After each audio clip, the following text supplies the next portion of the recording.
I'm Scotty Smith, and this is USL Quick Strike. Well, it is Wednesday night, September the 19th, and with the slate of games we just encountered, we should be able to get you up to date on the USL standings. Last night, the Tampa Bay Rowdies defeated Nashville FC by the score of 2-1. This does not bode well for Nashville's attempts to lock up the 8th and final USL Cup spot in the Eastern Conference. They are technically just outside the top 8 in the table, trading Ottawa Fury and Red Bull Reserves in spots 7 and 8. In fact, don't sleep on the Tampa Bay Rowdies. I guess for that matter, you can't really sleep on any of the teams that are just outside the top 8. Penn FC, Charlotte Independence, and North Carolina FC are really rather close to that final spot, and technically, they all could attain the 50-point mark. For that matter, you can't really sleep on any of the teams that are just outside the top 8. Penn FC, Charlotte Independence, and North Carolina FC are really rather close to that final spot, and it should be pretty entertaining down the stretch. On Wednesday night, Louisville City FC, despite being down a man part of the match with a red card, was able to defeat Penn FC by a score of 3-0. Paolo Di Piccolo, Niall McCabe, and Luke Spencer all netted for the defending champions. Charleston Battery and Charlotte Independence fought to a 1-1 draw. It looked like there were plenty of seats still available in Charleston. It's got to be a little bit concerning. Sacramento Republic had a 4-1 win over Tulsa Roughnecks. Swope Park Rangers beat San Antonio by a score of 2-0, and Orange County crushed that reserve team out of Salt Lake by a score of 5-2. Now, this means that Phoenix Rising actually earns a playoff spot, and Orange County locked up their ticket as well. So congratulations to Orange County and Phoenix Rising. We'll see you both in the USL Cup playoffs. So the standings look like this across the board.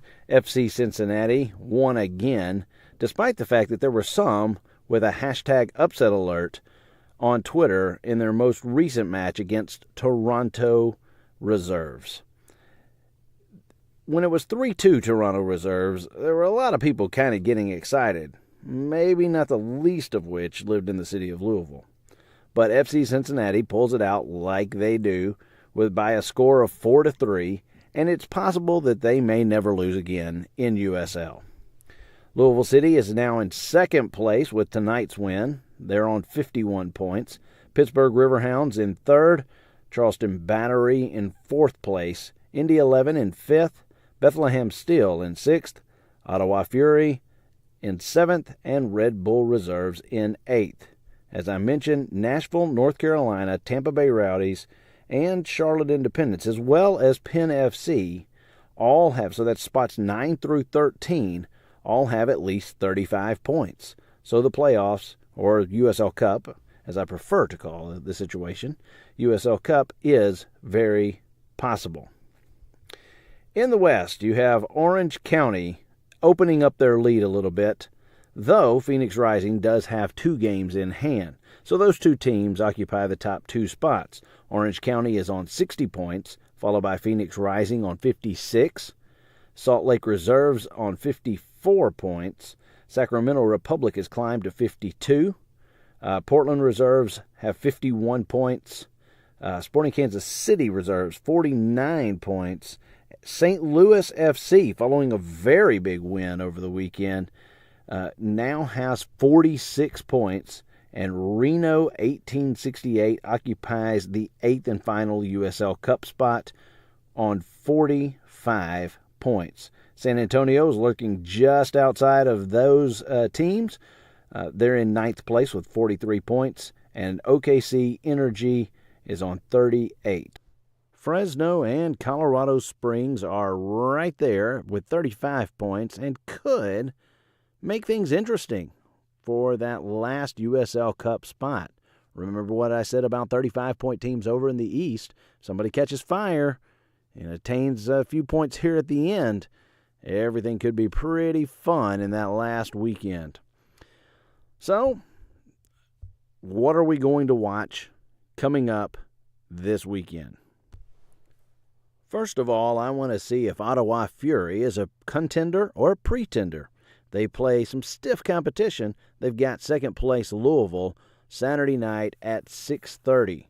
So that will definitely be one to watch. Perhaps the one that has the most implications for playoff seeding and standings would be future Central Conference foes for Memphis. St. Louis FC will be taking on San Antonio FC at 7:30. This has quite a bit of implication for those last couple of spots. St. Louis tentatively in 7th, and San Antonio lurking just outside in 9th place. That one could be a great one to watch as we take a look at those last couple of spots in USL Cup.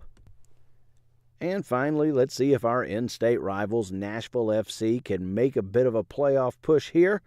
They take on the Richmond Kickers. That game will kick off at 6:30 on Saturday night. So a lot of action all kind of clustered around that 6:30, 7:30 Memphis time kickoff on Saturday night. So you can get all of those matches, switch back and forth, do whatever you want to do on ESPN Plus or anywhere that you illegally pirate USL matches. That's all we got for this week. Thanks for listening to USL Quick Strike. Enjoy your soccer, everybody.